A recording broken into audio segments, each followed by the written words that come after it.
Hi, this is Travis with Two Brothers Adventures. We're out here enjoying the outdoors like we like to do with our family. You might hear some hissing from the lantern.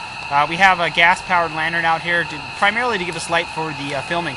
Last time we tried to film in the dark by just firelight. It was kind of dark and flickery. You couldn't quite see as well, so we brought the lantern. So if you hear the hissing, that's what that is.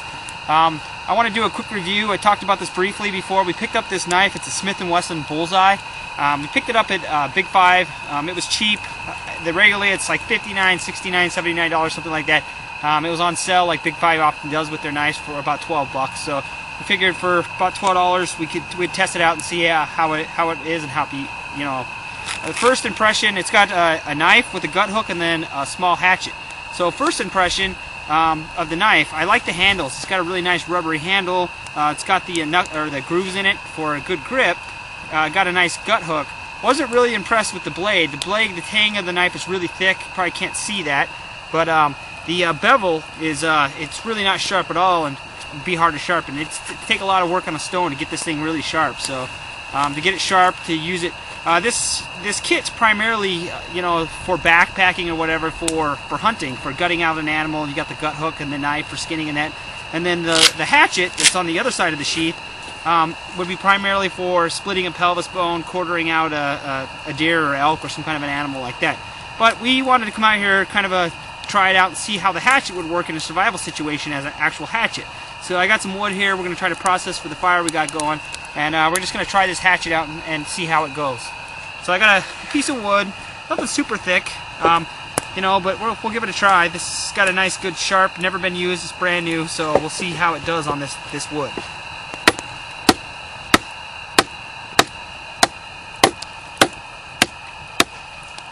First thing I can tell you, just for the first few swings, is not a lot of weight. So a lot of effort. I also feel the handle slipping a little bit. It's the tang doesn't run all the way through the blade at the end here. It's a little rubbery, so I can actually feel it slipping a little.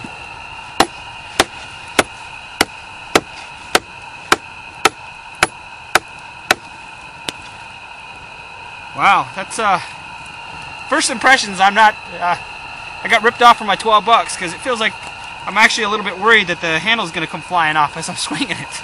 So hopefully it doesn't fly off and hit my brother Jack behind the camera.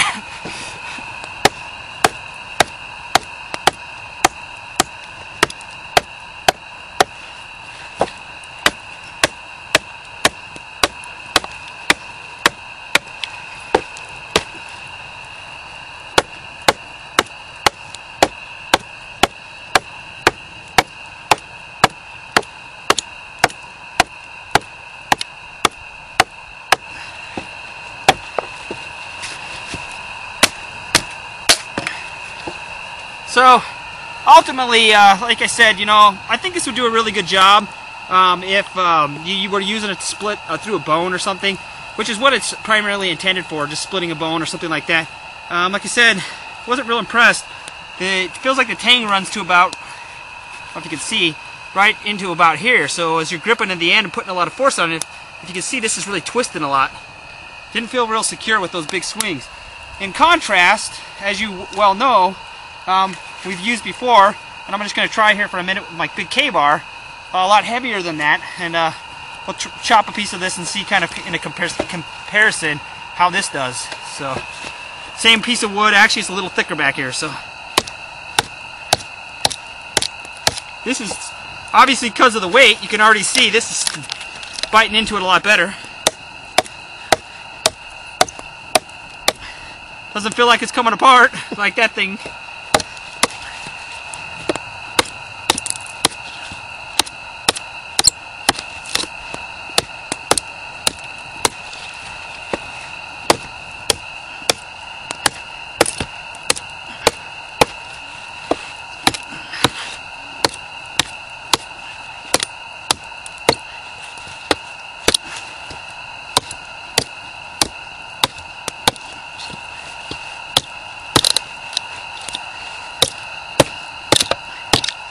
So, long story short, you get what you pay for, I guess. And to be fair to this, it's not what it's intended for.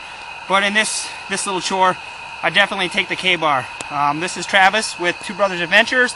Jack, my brother behind them, running the camera this time. Get out in the outdoors, try your tools, see what works and doesn't work for you. You know, don't be afraid to spend $12, but make sure and try it out before you depend on it.